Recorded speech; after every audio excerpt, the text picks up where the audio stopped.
How's LinkedIn doing? Is it connecting? Okay. YouTube is live. LinkedIn is going live. It's live on Facebook. Just going to hit something cute over here. Just a second.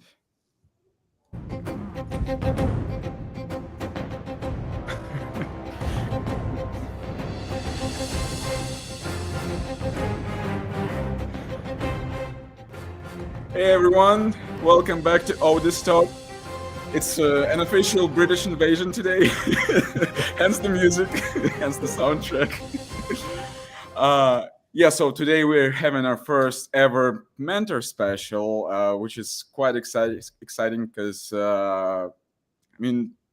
it's absolutely bonkers to have Jason Mills, James Dooley, and Kazardash in one place, all of them as mentors, as Odys mentors. It's mind blowing, really. Before I'll let the guys introduce themselves. Well, you might have seen Jason in one of the previous editions of Odys Talks, but he'll introduce himself either way. This show is hosted by Odys Global, your one-stop shop for age domains, premium names, and websites, as well as several additional services such as 301 redirects, hosting, and topic clusters, and more services are coming soon.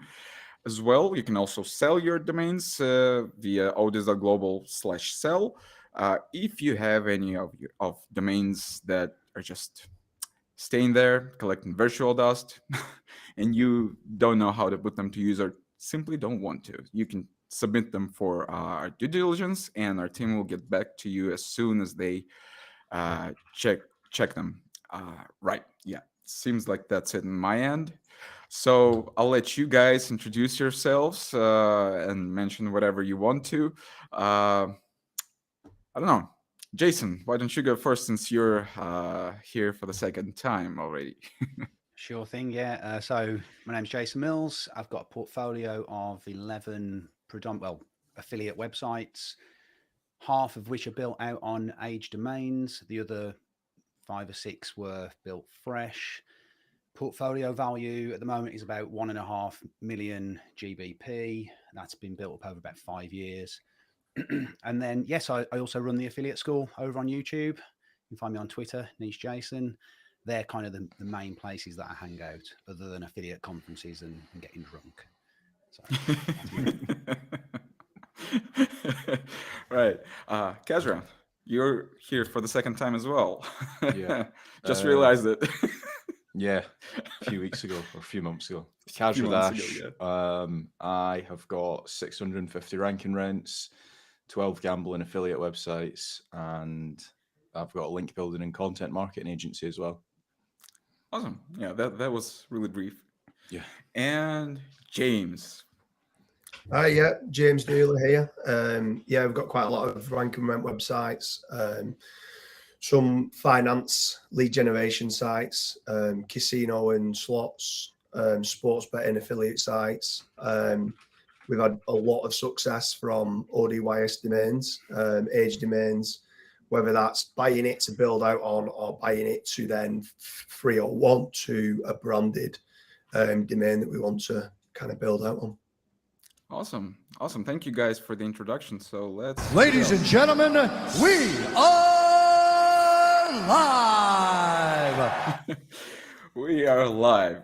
Yeah, guys. So the first thing I would like us to tackle, I would like you to tackle actually, is joining the mentor force. I mean, you've been out there doing your own thing, building businesses, building your brands and things. Starting the podcast, by the way. I'd like us to get to that a bit later as well. So how and why did you end up joining the mentorship program? Whoever wants to go first, guys, just don't be shy. yeah, I think for me, it's first of all, one of you guys asked me, so yeah, that was nice to be asked. But yeah, it's nice to. I think I was just talking off air there with Vlad, saying that it's, for me, the most exciting part of starting any new project is thinking what to do with it. So creating the blueprints was actually quite an enjoyable process, because I don't know what the other guys are like, but whenever I look at an age domain, I've usually got 5 or 6 ideas of what I can do with it. So to kind of tackle 1 or 2 of those and be able to kind of thrash that out in a blueprint is quite an enjoyable part of the process for me.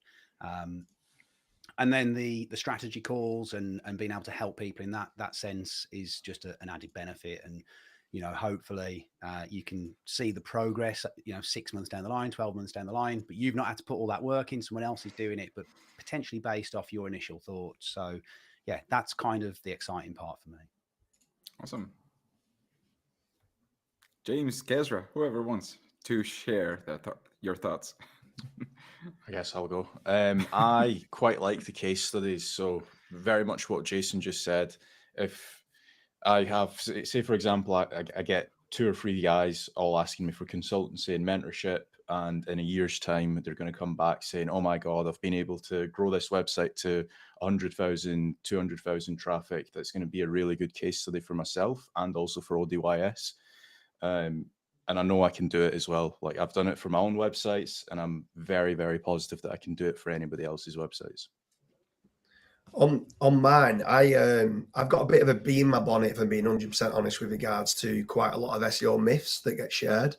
For many years, when I first started out, I lost millions in testing. I built out sites that I thought I was doing the right way. I followed exact processes and systems that people taught, and some of them were just completely incorrect. So if I feel I can help and elevate others to not make those mistakes because I've already made them, then I'm here to try and help people to try and be more successful in the industry. Awesome. Would you mind sharing what are some of those? What are some of the most common SEO myths? A lot of it is obviously the 3 technical pillars. The 3 pillars of SEO is technical, content, and links. You build a good site, you make sure it's loading fast, and it's built for conversion. That's simple. The second part, topical authority and doing content. People have become obsessed with trying to scale content. Yeah. And what they're doing is they're just thinking they need to cover the topic in its entirety, which they do, but they're scaling average content. Like the content that they're doing is just not good enough. They're not got the right entities on the page. They're not adding media like images and videos on there. They're not treating it like a real business. Each and every website you should build, you should try to make certain you're getting the foundations right, and you're building a quality website that you're giving the users their best possible experience that they have. And then obviously a secondary from that, then you'll start making money out of it. And then the third pillar is obviously backlinks, and people are just buying Fiverr gigs still. I'm not against Fiverr, by the way. There's some gigs on there that are pretty good. But people are just scaling average links. They're buying toxic links, problematic links. It's going to cause more harm than good. I got taught scale content, scale links, and you'll have a nice site and it'll earn you a lot of money. And it just wasn't the case. You've got to make certain that when you're doing it, you're spending the time on it to make certain you've got an optimization team on the content and the links are good quality links. I'm sure Kazza and Jason can second what I'm saying, and they'll have probably extra stuff that they do within their blueprints to make it that it's a successful job. But nowadays, SEO is predictable. The more you've been in the industry, the more you can start to predict, if I put X and Y in, I'm going to get Z. And for that, then, if we can, like I said, if we can just help get rid of 5% of some of the myths out there or stuff to do before they start building the quality links, so building the foundational, the pillow links, making certain you get building a lot of branded and naked URL links and stuff like that, and warming the site up before you just start hitting it, let's say with PBNs and stuff like that, then it's like help others and elevate others to be more successful. I think that's the beauty of an age domain as well, because like James said, that has been treated as a real business. A lot of these sites, like the one we're going to look at today, later on in this, it was a real business. So it's already got all of those foundational links. So you can get away with a lot more. And when you do start building your own links, you can be a lot more targeted with that. You can be a lot more aggressive with it. And then that will move the needle a lot quicker. It's effectively a shortcut. And I think we just spoke again off air, didn't we, Vlad, saying that this isn't going away.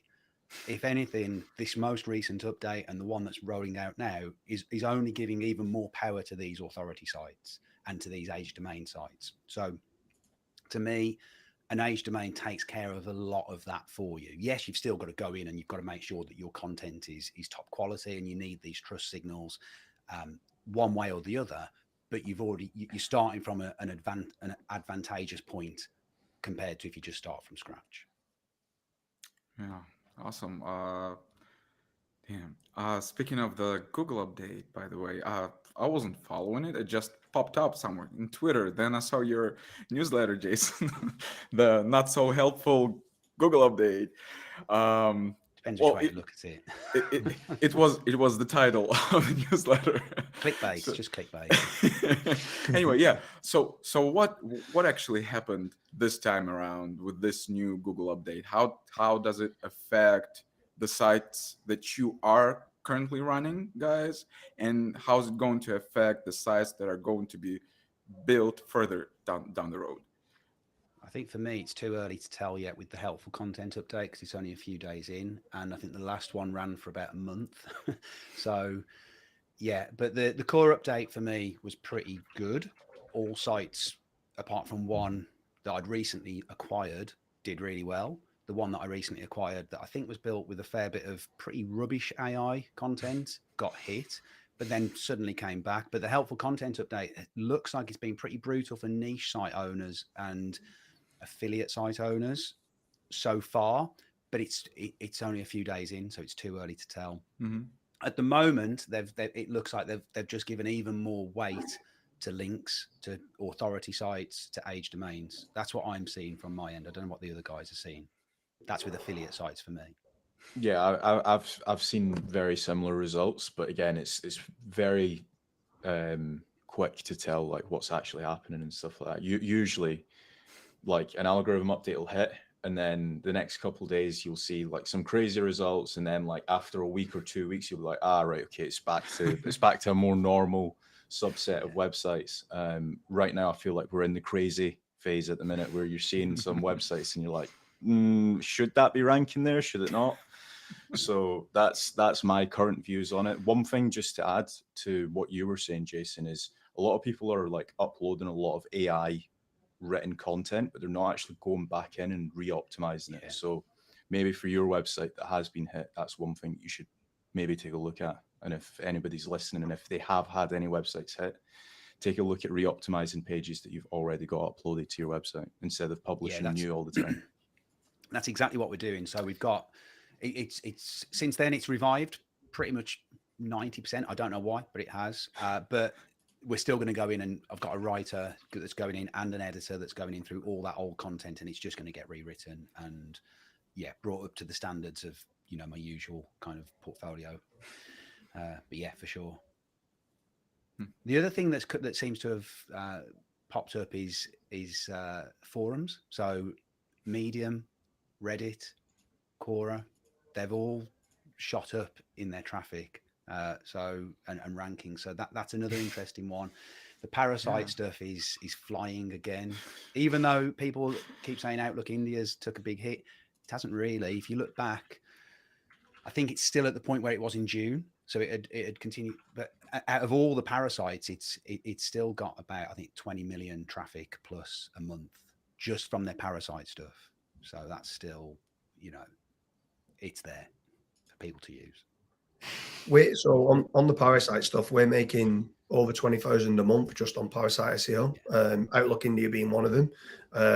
Why not leverage it if it's working? And obviously just back through to your website as well. But if you can try and rank those articles as well for the keywords you want your money site to rank for as well, you're getting number 1 and number 2 spot in it at occasions. It is very early with regards to what's working and what's not, but I do feel there is quite a lot of emphasis on what Kaz said with regards to like link rot and content rot. If you've got an article there that's not been touched for 12 months, going back in and cleaning it up and re-optimizing it, we're seeing really good results from that, even so soon. It was more July, August. This was the most recent one. We've got a dozen sites that's had a big drop, and we've had like 50 sites that have absolutely skyrocketed. So, but there's no conclusion yet to it of what's going on. So we're going to keep looking into it and keep testing different things to see. From industry to industry, there's so many different nuances with what works. So it's difficult to say across the board. Mm-hmm.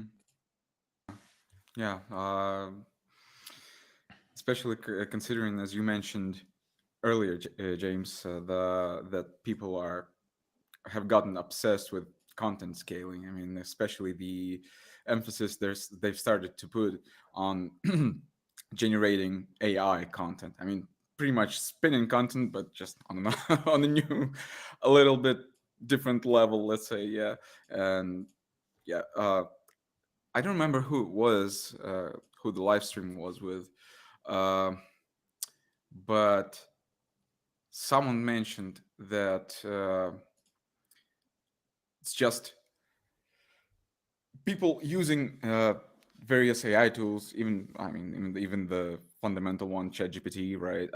They pretty much just continue bringing up all the same content written in different words and just not bring anything new and useful. So yeah, that's going to be interesting how such sites are going to fare further down the road. Yeah. Speaking of businesses, guys, because you mentioned taking sites, approaching sites as real businesses, and that people make mistakes, a huge mistake when they're not handling their sites as businesses. I mean, what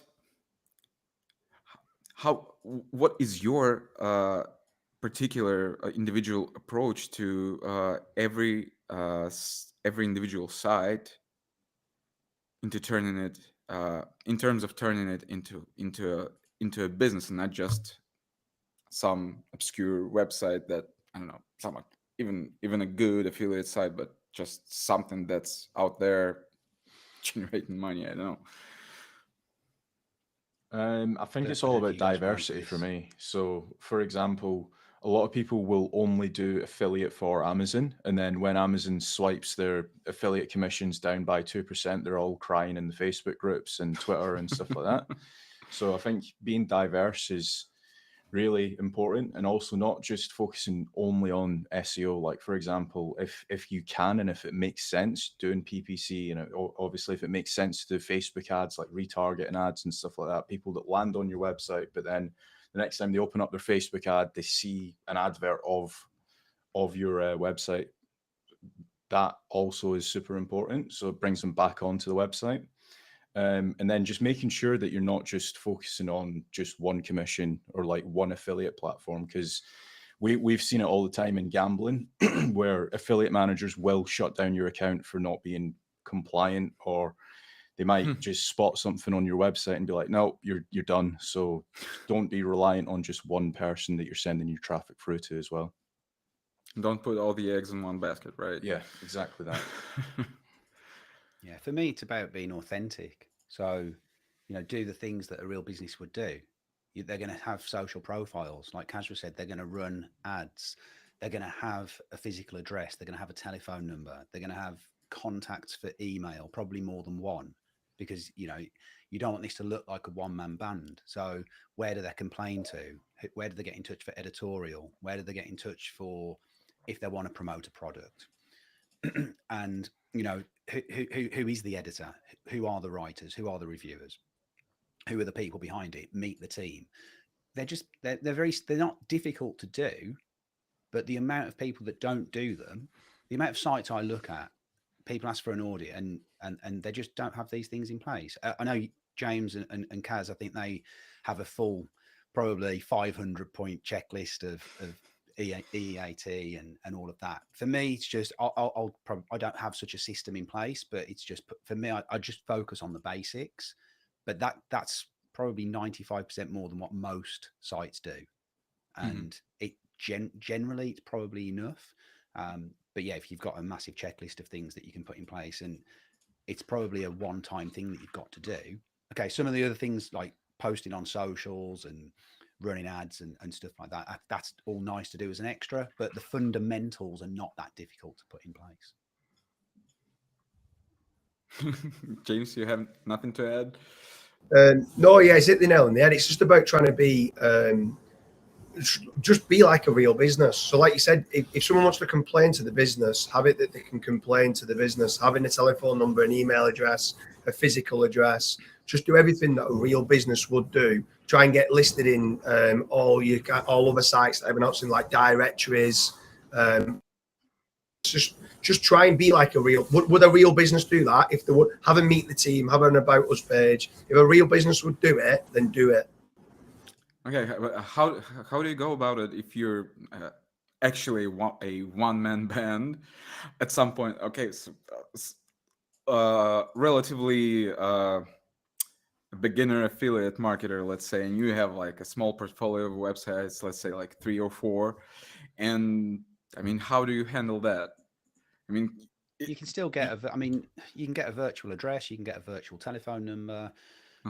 They're pretty easy to do. The email's even easier because you just need and you can just put a catch-all on it that you don't even need to have them all set up as long as they're all going through to at least one email address.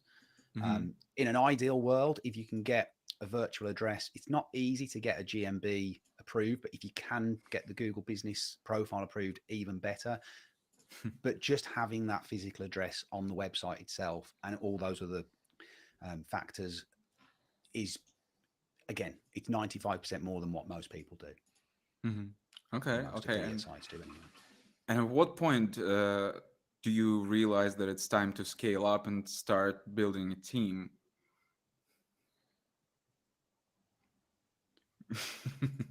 That's an interesting one for me because that's something I've done more recently than you guys. You guys have probably, I know James particularly has had that in place for a much longer time than I have. For me, it was just workload and what can I physically do? Okay, I know this system works, what I'm doing. How can I replicate myself and take me out of it? Because I was just the bottleneck in it. So I had writers, but I was still editing the content and formatting it. So I couldn't scale beyond that. Whereas now, okay, my system works with 11 sites. It's not going to be that difficult now to take that to 20 and to take that to 30 because the system that's in place is working. I think the key thing is getting to a point where you're comfortable with the process so that you know what works. And then, yeah, you can replicate that once you've got a system in place. But yeah, it's got to make money. If it makes money and you can take yourself out of it and it still makes money, then you can scale it up. I think the biggest thing that what me and James do is like we will write an SOP or we'll get somebody in the office to write an SOP for us, whether it's uploading content or re-optimizing content. And we will essentially make sure that that SOP is correct. We'll do it a few times ourselves, and then we will look to hire somebody to do that for us. That's what we find works the best. And usually, like a lot of people will not have that process in place, or the SOP might not be wrong, or sorry, it might not be correct. And that's when they'll start like blaming the staff and stuff like that. It's like, hold on a minute, it's actually your SOP. So just make sure that your SOPs are correct and essentially just scale it out that way. Again, like you can do certain tasks, like just writing down everything that you do on a daily basis and then looking at what's taking up the most amount of time in your day from a day-to-day basis, and then hiring somebody to do that. So say, for example, you're going back in and embedding videos on all your pages and it's taking up 4 hours a day every single day. Go and hire somebody to do that. Your time's probably best spent somewhere else. Okay. Yeah. James, have anything to add? Oh, I think he's cut out. Either that or he's James, are you with us? It just keeps cutting out. Yeah, I mean, on the scaling staff side, we always try to make sure we don't look for talent initially. We look for people that are going to work hard and willing to learn every single day. We make certain, like Kaz said, with regards to the SOPs, that we'll go through the SOP, but then it's the staff's responsibility to update that SOP on a regular basis. So if something changes and they think they've got a better process for running that SOP, then so be it. They're doing it day in, day out. They're better than you to be able to do the work itself. So they'll improve upon it that way. And then we're quick to hire and quick to fire, if I'm being honest, with regards to VAs. So we'll make certain that we'll overstaff certain projects, and then once we've overstaffed it, then the cream rises to the top. We'll keep hold of the best staff that are working on, whether it's graphic design or videographer, stuff like that. And then that's how kind of we scale the staff out. Some roles, when someone's done well with regards to videography, for example, we might end up moving them into a different role that they might not even thought that they wanted to do, because they might be good at, let's say, graphic design as well, or infographics. And that's kind of how we try to scale our stuff out. Mm-hmm. Yeah, sounds very reasonable. Right, guys.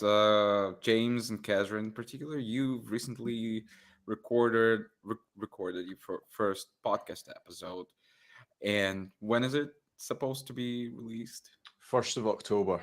1st of October, so pretty soon. Yeah. Soon. All right. Could you just like brief us through the podcast format, the topics you're covering, and I'll get to the other stuff after that. Me and James never wanted to do a podcast. We always said it's easier to just go on other people's podcasts and like just get our videographer and get like loads of different reels, right? So initially our thought process was, okay, let's just go in, shoot a load of reels, and then call it quits. After like 45 minutes, an hour, we sat down and we're like, do you know what? We're both pretty knowledgeable guys, not just on business, but like SEO and also relationship advice, business advice, family advice, friends advice, etc., etc. Like, we could probably make a podcast out of this based off of like both of our life experiences and stuff like that. And we both have pretty decent banter.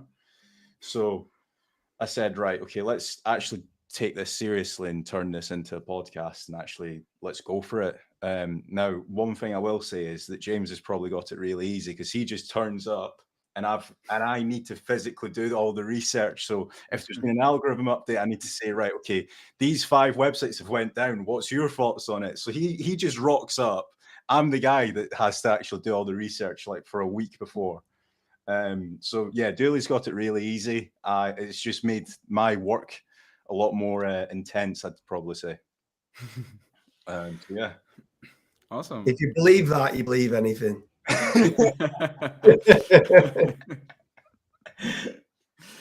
Yeah. Well, I'm pretty excited about watching it and listening to it. Are you going to upload it to podcasting platforms as well? Yeah. I'm Awesome. sure we'll probably need to figure that out, but yeah, I guess Oh, it's so. simple. If you haven't yet, just go to podcasters.spotify.com, and it's all very, very simple. Right. What I liked as well, you're actually together, aren't you? I saw a clip of it. You're actually together in the same room. Yeah. So I think for the banter especially, that helps. Yeah. You can just play off each other. Yeah. I think on my side of things, I had a few NDAs that I couldn't speak. I'm still not going to speak on stage. I'll do Q&As, and I do a lot of masterminds all over the world.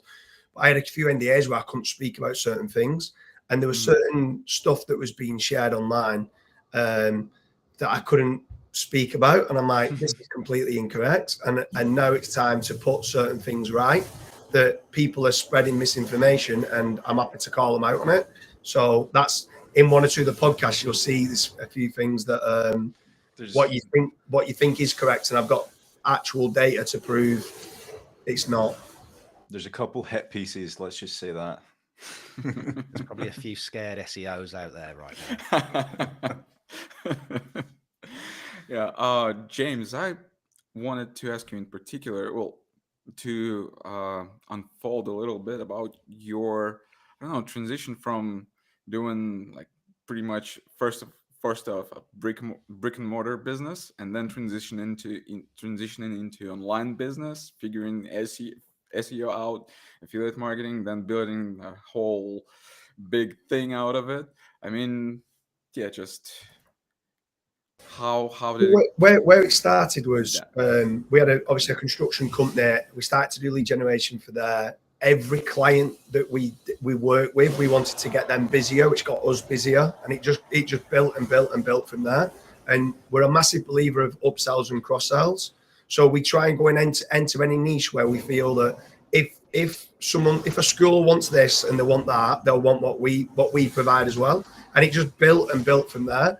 And yeah, and now roll on 10 years, a lot of these people now become very good friends, treat them like family. They want me to invest in the company because I've seen a lot of businesses come and go. I've seen a lot of businesses fail. A lot of businesses fail for the same reasons, normally to do with cash flow, which people feel that cash flow is to do with not getting enough orders in. At times you can be at your most successful point, but at a pinch point of cash flow. So it's just trying to make certain, from a business standpoint, knowing when the right time is to hire, knowing when the right time is to invest. So I feel like I've got a lot to give away from SEO in business. So if we can generate the leads, which any successful business from a lead generation standpoint needs a consistent flow of quality inquiries. If they've got that, they should have a successful business. If they've not, there's something fundamentally wrong with the staff or internal politics of how stuff's being run, or they're too cheap. So that's basically how it's grown. And I'd say more of a businessman than an SEO.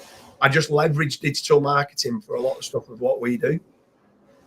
Awesome. And Gazra and James, I mean, you've also, not James, Jason, I apologize. Gazra and Jason, you've also, I mean, joined this, let's say, ecosystem of SEOs and online internet marketers from some other perspectives. So Jason was a teacher, and Kezra, I'm not sure about what you were doing before that. I was 5 years old. I was going to say, I wasn't born probably when I started teaching.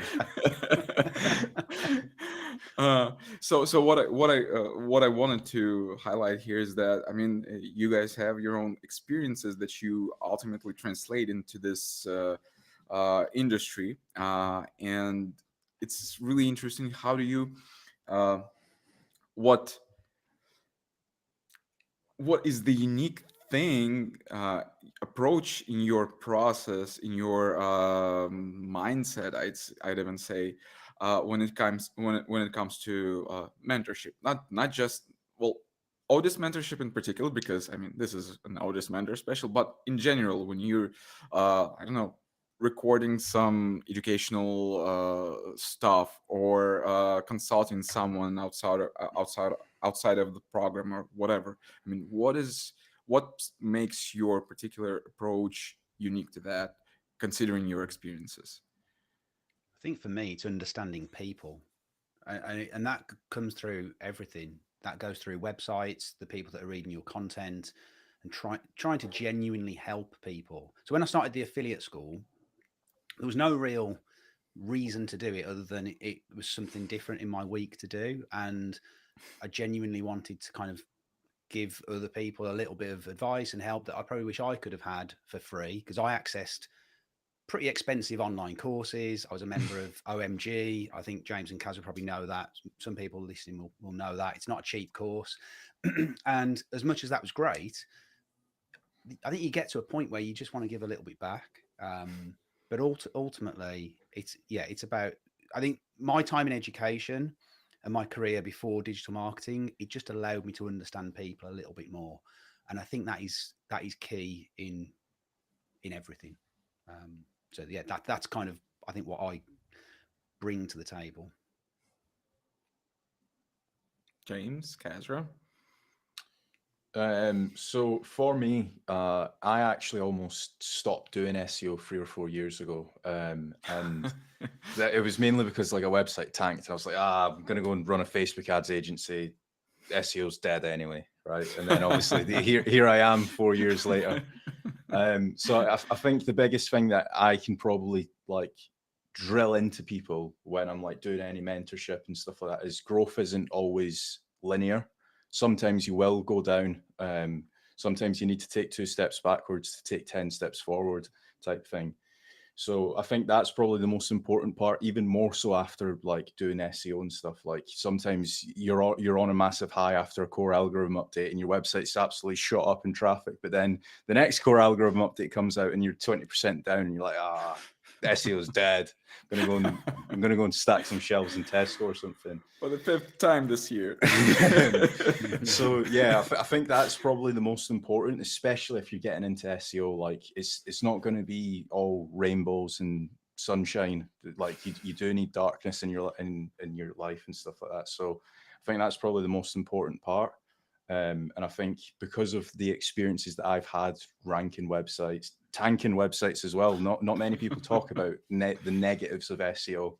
And I think that's just important to bring to the table. Yeah, I think from my side, I something that I think one of my best attributes I've got is bounce back ability. So if I do get a site that tanks, I'm like, how can we fix it? And that's you need to embrace failure. You need to embrace criticism. So one of the first things I do, like when I've got a videographer and a graphic designer, is even if I like the logo, I'll go in on them that I don't like something about it. Even if I like the video, I'll go in on them that I don't like something about it. It's just to train them up on that feeling of this needs to be better. This needs to be better. Every day is a school day. And when you've got the staff that embrace failure and embrace things that go wrong, they're the best SEOs in the world, because they'll keep going and keep going and keep going. And yes, like Kazra said, it's not linear. It's not just an easy upward graph like that. It's like this. But as long as you're going on the right path to knowing what you're meant to be doing, then you need to build bounce back ability. Because like you said, it isn't linear. So it's something that I think from a young age, without me knowing, I've got 2 older brothers, and I used to always play sport with them in the garden. They used to always beat me, and I'd jump back up and go again, and jump back up and go again. And I feel like that bounce back ability now, I've got it in business, and I've got all my staff trained up like that as well. And I think that's very, very, very important, because things, even when you go in the right way, it can take a slight before it comes back up. So it's and with a lot of people don't talk about the Google ranking factor, the random ranking factor, which is a Google painting. If you build a good link, there's times it goes up. And that's the random ranking factor. If you people haven't heard of it, they should read up on it, because there's times you can build that topical authority and build links, and you can have a slight dip before it jumps up again. So it's definitely something for people to understand, that not to be ingrained on a day-by-day basis about keyword research. Rankings on a day-by-day basis. Okay, thank you. Speaking of failures, guys, what were some of your worst SEO failures? if you're keen to share. I've got a couple. Do you know what? I'll take the blame for this, because it was one of my VAs, right? So I'll take full responsibility as a man should. We migrated the website, and there was the no index filter still ticked. So like after like 2 weeks, we're like, what's happened to this website? And it was quite a big website. It's probably like our 3rd biggest website, 4th biggest website. So that's number 1. And then number 2, this isn't really a failure, but like maybe 2.5 years ago, 3 years ago, if you had spoke to either myself or James, we were known as the snippet snipers. So we'd go in and just snipe snippets. Like we just knew, like, if you do this, or you answer the question in a particular way, you'd always get the snippet. Like I reckon we probably had 95% success rate on any single snippet. So we literally built this website out, and I reckon we probably got about 300-400 snippets in the matter of like 20-30 days. And then a core algorithm update came out, and it just slapped the website. And we're like, great. But that website's recovered now, and the website that I set as no index, it's indexed still. So all about bounce back ability. Yeah, mine's probably celebrating too soon. So we still have a client-facing site, so agency, if you like, SEO agency, and we got it ranking, arbitrary keywords, really, like SEO Birmingham, position 1, and there's like 25 agencies in Birmingham. I'm like, yeah, I beat you all. So I'm on Facebook celebrating, telling everyone, like, my friends, my genuine friends, who no one cares, but because I'm so competitive, I'm like, yeah, I've been doing this for 6 months and I'm number 1 Birmingham SEO. And then 2 weeks later, it's nowhere. It's like, yeah. So celebrating too soon, I think. So I try not to do that now. Really try not to do that now. You wouldn't have had that issue if you'd built it on an expired domain, though.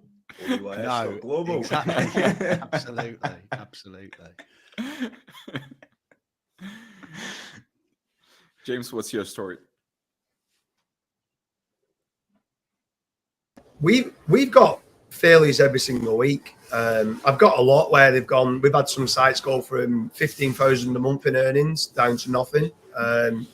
We've got things that have changed with regards to, they've become more link based in certain industries, and we've gone more content based, and just things change all the time. So like I've probably got 10 messages today on my phone where some sites have failed today, but we've got an R&D team and a testing team, and we embrace failure. We learn from it. We go again. So I'm fine for failing as long as it's not a human error that keeps happening. I'm fine with it, because like the algorithms, there's different nuances, there's different formulas, there's different systems that need to happen. As long as they've followed the process or they've done what they think is the right thing to do. If it's not worked, then we've got an R&D team why it's not worked and to go again. But yeah, I could sit down all day and tell you certain sites where they've gone 50,000 clicks a month down to as well. So the R&D team, we learn then what we thought was right. You don't know what you don't know. And there's certain stuff where certain websites have tanked. We've learned from it. We've improved and got it back to where it was and grown it further. And we've also implemented it across other sites that might have been next update, and they've grown on now. So like I said, I embrace failure. I enjoy it. It's part and parcel of the SEO industry. Yeah, it's pretty much an essential part of any business, I guess, of any entrepreneurship. So there's a question in our YouTube chat. One question so far. And by the way, guys, everyone watching, if you have any questions that you'd like to ask, there's still time to do it. So don't be shy. All right, so Andrew Powell is asking, what's the basic process for rebuilding the website pages after you buy an old domain with good links? So what I typically do is I will look at what pages have actually got links. So let's say you buy a website and it was 100 pages total, and 20 of the pages had links going through to it, including the homepage. I would prioritize those 20 first. So again, like if it was a website about running shoes and the best running shoes page had 25 links going through to it, I would prioritize building or rebuilding that page like day one, basically. The last thing you want to do is buy an expired domain and not do anything with it, and then the referring domain count slowly starts declining because other websites start saying, this website we're linking to a 404 page, let's remove that link. That's the last thing you want. So any pages that have links going through to it, prioritize those first. Obviously try and match the intent if you can.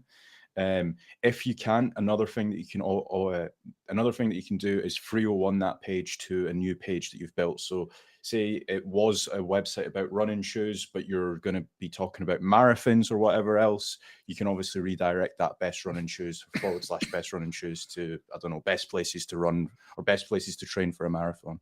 That's what I'd be looking to do. Yeah, and the absolute key thing there is just to make sure that the URL is identical. So if you can't make it identical because maybe it's got a slightly strange syntax attached to it, then just redirect it again to the nearest possible page or nearest possible URL that you can. But yeah, you want to get that absolutely bang on. And some people say not to bother if it's, you know, if it hasn't got more than 10 links or whatever. But to me, if a page has got even just one super powerful link, I'm going to take advantage of that. I'm not going to waste that. I want that one link. It just depends. And again, for me, sites that have got, you know, a lot of homepage links, I look at those and I think, actually, yeah, that's going to make my life easier because it hasn't got hundreds and hundreds of links to internal pages. But yeah, that's where you probably, you know, if it's got hundreds of internal links, pages to internal page, links to internal pages, then yeah, you probably want to, you might not resurrect all 100 of those. You prioritize it. Yeah. I think it's the most important thing is it's all about claiming back as much page rank as you can. So even if a page does have 10 links or 2 links, like try to at least redirect it to something. Do you know what I mean? Don't leave it to die out. So yeah, that's super important. Okay, thank you. James, do you have anything to add? No, to be honest with you, Kazza and Jason have covered it there, really. It's just whatever page is there that was ranking or got links to them, rebuild those out. I'm a big believer once you first set a site live, is trying to put a connection between if you do, this is on a 301, by the way, if you're connecting it, you do a press release to connect 2 sites together. If you're building out a new site, just 1 or 2 fresh new links back to the home page as well. Some link freshness as well as a little bit of content freshness. But for existing pages, anyone that was ranking or anyone that's got links to it, make sure you rebuild those ones out is key. Awesome. Andrew, I hope this answers your question. There's another question as well, but I'll get back to it a little later because it's time for us to dive into some live blueprint stuff. So I'm just going to share the domain page on my screen. Here it is, inzile.com. You can, by the way, you can reach out to Jason right away, straight from the page, if you want to get some strategy ideas for this domain. So in a nutshell, it's a 5-year-old domain in the automotive industry, DR28, 104 referring domains, 7 authority links, including marketscreener.com, finances.ch, cision.com, and a few more. So previously it hosted the site of a Swedish electric vehicle manufacturer. So yeah, this is it about the domain. So guys, I would like you to share your ideas about it, and I really want to get some mentor battles. So Let's get it all! I'm interested to know what others would do for like how to monetize it and stuff like that. Like I've got my own idea, which I don't think you two will have, but I'm interested to know what you're going to say, Jason. Yeah, I've got 2 ideas really with this one, but I'm probably going to combine them. So do you want me to kind of share my screen and go Sure, through it? go on. Yeah, if that works. Go on, yeah. Let's try it. Okay.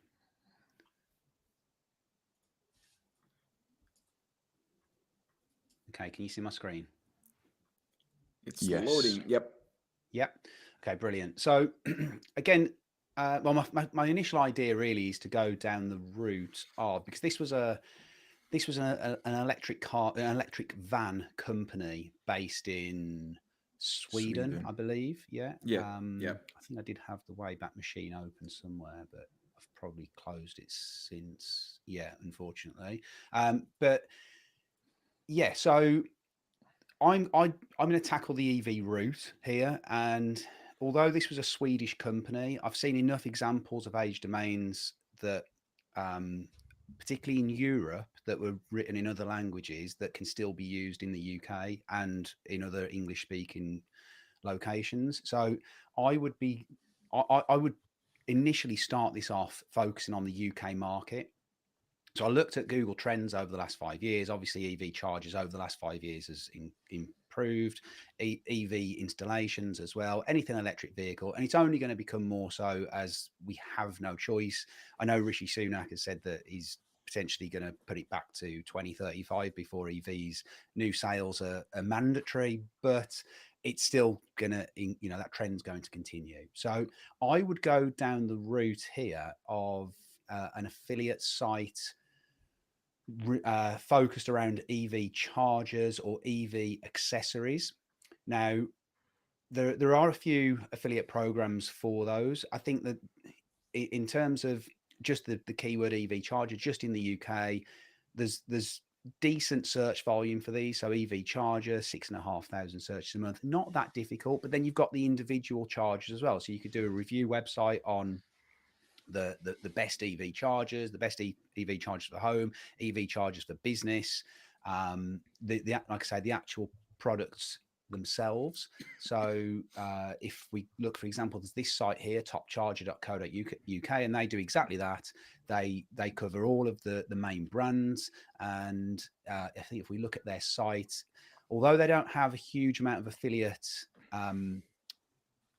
opportunities or CTAs within their site, they do have, I think, a direct deal with this company here. So I think there's an opportunity there for direct deals to promote these chargers. And then I think the other option here that you could then tag on to it is the actual installation. So I think it's this site here, or yeah, this site here is essentially a lead generation site. So I think this is something you could tag on with it. So you could focus. I would start out by doing all the affiliate stuff. I would do all the products and get that monetized that way. But then I would also tag on a lead gen element to the site. And if we look at this, they've not covered all the areas. They've started with kind of the big cities. Again, if you go West Midlands, Birmingham, Coventry, and so on, and then sell the leads to registered installers. I'm sure there'd be some markup on the products themselves as well. And that is probably where I'll go. I think there are other opportunities as well for energy affiliates. So AWIN, for example, have a program for EDF, and that's for business signups, and I think it's about 60 to 80 pounds per sign up. There's a couple of opportunities here with accessories again, and these are just for cable. So they do 8% on these charging cables, and again, they're specific per car. So you could do reviews on or some form of content around individual cables for each individual model of car, and they're not cheap. So 125 to 300 quid, 8% on that. You can probably negotiate that up to about 12 to 15% if you've got good traffic. And I think it's only going to increase over time. It's certainly not going anywhere. That's what I would do. So my approach is slightly a bit different. To be fair, I quite like the EV charger route, because obviously it's going to be growing and stuff like that ever since all the UK laws and stuff that are coming out. But I have decided to go down the car part route. So very similar to what Jason said. Just because it's a Swedish domain, guys, it doesn't mean that it's only going to rank in Sweden. It will rank in EU or UK or US as well, if any of the US viewers are looking at the stream. But in the UK, there is a company called Euro Car Parts. I don't know if any of you guys have heard of them. There's also Halfords as well. And in the US, there's Buy Auto Parts. Now, basically, if you want any like brake pads or anything to do with like your car, so if you need the front bumper or if you need any tires, these companies do it. So Buy Auto Parts, they give out 8% commission. They have over 200,000 products in the UK. Euro Car Parts has 130,000 products. So if you can imagine, there's 4 brake pads on every single car, 2 on the front, 2 on the back. You can create an individual page for every single car part, for every single brand, and also for every single car model as well. So you're very quickly building up your topical authority that way. And you're getting about 3 to 8% on every single purchase order as well, including the shipping. So that's what I would be looking to do, and think of it like every car needs an MOT, every car needs new brake discs, every car needs new tires. So it's an endless amount of searches that you're going to be going after every single month as well. So that's what I would be looking to do for that website. On Awesome. my thoughts, first and foremost, I think it's amazing, Jason, looking in Google Trends. I think it's a big part that people don't overlook and oversee. People are always looking at keyword kind of volume as opposed to, is it a trending volume that's going up? I completely agree with both of them with regards to if it's a Swedish site, you can still use it. Okay. Big caveat though is that you definitely need to start getting some UK links pointing to it. So I would, if you're moving it to the UK, which I would do, or to the US, I'd try to start making certain I'm getting some local level links. The affiliate platform I'd go down as well, which you both said. I'd do it for both. I'd do it for EV, and I'd also do it for car parts. I try and scale as many mainly for the car parts for the topical authority. I love the idea Jason said about the lead gen, and I bolt on a little bit extra on the lead gen. So you can make good money on doing EV charger installations at home or at the offices, because obviously we need more chargers. The more cars we're building in or getting in the UK, we need more chargers. You can also then bolt on solar panels and solar batteries, because every time you normally having an EV charger put at home, people start worrying about the costs of the electricity. So and solar are paying probably about £6,000 or £7,000 an install. So it's some serious money if you can try and start upselling that. You've got, which neither one of you mentioned, there's another way of monetizing the site as well. If you are going down the route of building a lot of pages for affiliate display ads, so you could make some money with regards to Mediavine, probably with the highest paying at the moment, but you've got Ezoic, AdThrive, AdSense. There's different ways of being able to monetize it. And if it did become a massive authoritative site in the vehicle industry, you could even then start putting some of your own ads on for car insurance or van insurance. So there's lots of different ways that you can monetize it, but to start with, I go down the route of affiliate and lead gen. So you're making money from selling leads, you're making money from affiliate and display ads. There's so many different ways of monetizing sites. People only generally talk about one or two, but it's probably 6 or 7 different ways of actually monetizing site once you've got the traffic through to it. Yeah. I think the bolt-ons that James mentioned there, that's the gold, because you could do that with either route. But that's where, yeah, you're going to take, again, that's something where you don't need to increase the traffic to make more money, and potentially that could 3 or 4, 5x what a site makes. It was that good. He's gone on that.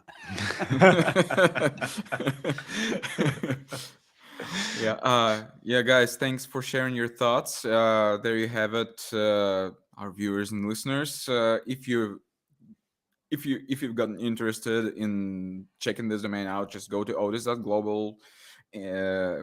Go to the marketplace. If you don't have access to it, just request it, and you'll get approved quite quickly. Especially if you mention Odys Talks as the source, because this way we'll fast track it, your application, and you can get direct consultations from either Jason, James, or Kezra. Just go to odys.global/mentors.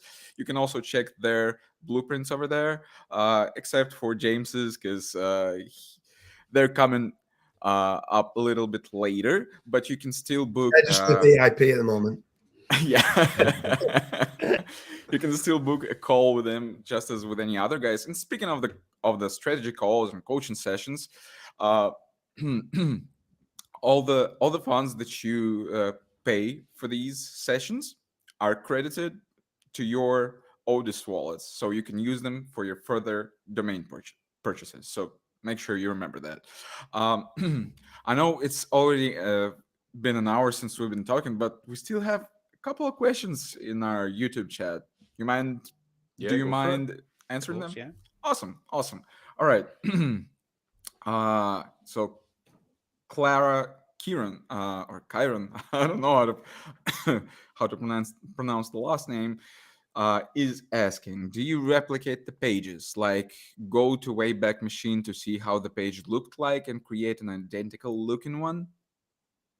I wouldn't, not on style, not on design. I wouldn't. I do sometimes and again, this is a grey area, but I do sometimes reuse the content. But if I do, I usually add some kind of disclaimer that this is a reference to the old site, almost like a credit to them. To date, I've not had an issue with doing that. It is a bit of a grey area in terms of copyright, so that's down to you whether you do that. But from a design point of view, I don't. I would create a new logo and everything, to be honest. Yeah. From a design, I don't either. And from a content point of view, I would reuse the content as long as it's not got any trademarks in there.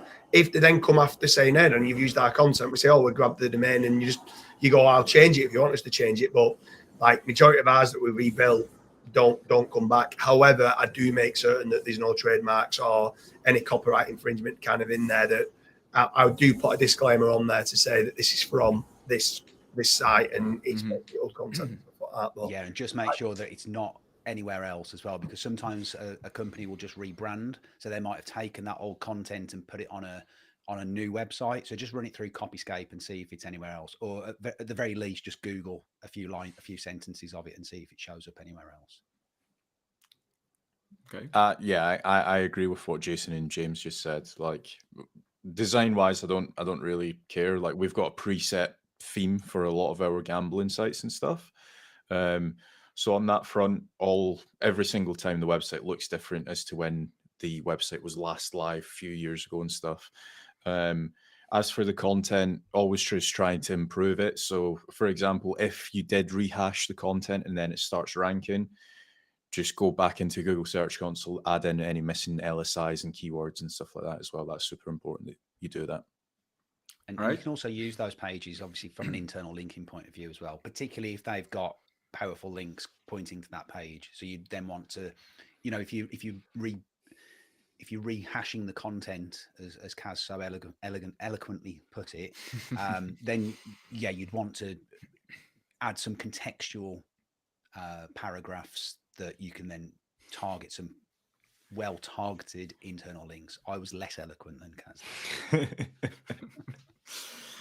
All right. Thanks for your answers, Clara. I hope this answers your questions. There's one more serious question and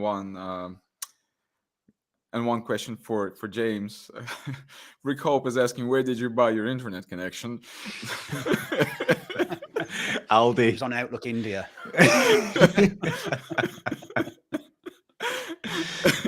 All right. Dragon Goose is asking, it's a question for James. In regards to local, would you focus more on getting links from sites in the same country, or are you happy to get links from O/S websites? What do you prioritize, DA versus loc relevance? So with regards to links, I'd always try and get local links as best I can. Always try and get niche relevant links as best I can. We've got our own link simulator in-house that looks at trust, power, looks at DR, looks at UR, looks at toxicity. There's a lot of different factors that we look at. We look at domain level relevance, page level relevance, and paragraph level relevance. These toxicity thresholds and trust thresholds and relevance thresholds for every site. So it's a difficult question. Without me seeing the backlink profile, if you've got lots of irrelevant links, I'd want more relevant links. If you've got lots of relevant links, I'd want more. If you can get powerful, relevant, trusted links, that's the holy grail. But if I've got lots of relevant links already, I don't mind getting a few irrelevant links that are powerful and trusted. So it's all a threshold and a balance of how your existing link profile looks at the moment. The good thing is with Odys is that it's checked and double checked and treble checked, and the quality of the backlink profiles are always great. A lot of other domain vendors, not going to name them, don't like speaking badly of some, but they're not doing these checks. So you can buy domains and they might be a fraction of the price, but they're all toxic. They're all horrendously bad. Where you guys at Odys go through a rigorous kind of making certain that it's trusted and powerful and low in toxicity to make certain that it's going to move the needle, so that hopefully them clients come back and buy more domains from you. Thank you, guys. Do you want or have anything to add to that? No, that's it. Yeah, same. All right. So Dragon Goose, hopefully this was the answer to your question, and you will be able to put it to use. All right. I think it's time to wrap up for us. Before we do it, except for the Odys mentor page, where can people find you and reach out to you? Well, Jason mentioned that he's over there on Twitter. Niche Jason, where can people find you, Kazra, and you, James, online? Everyone can find me on kazradash.com. It's got all my socials and stuff like that. Yeah, if you go to jamesdooley.com, likewise, it's got all my socials, whether it's YouTube, Facebook, Twitter, Instagram. I'm on all of them. So go on jamesdooley.com and you'll see the profiles on there. And by the way, apologies for the bad internet connection. Okay, thank you guys for doing this. Thank you for invading Odys. It was a pleasure having this chat, and I really hope you enjoyed it as much as I did, and all the listeners and viewers enjoyed it too, and have found their golden nuggets in this chat as well. So for the next 2 weeks, we're taking a break because your host is going to be on vacation. So see you in 2 weeks. Just follow us on social media, on TikTok, on read our emails as well to stay tuned and up to date with whatever is going on in our neck of the woods. So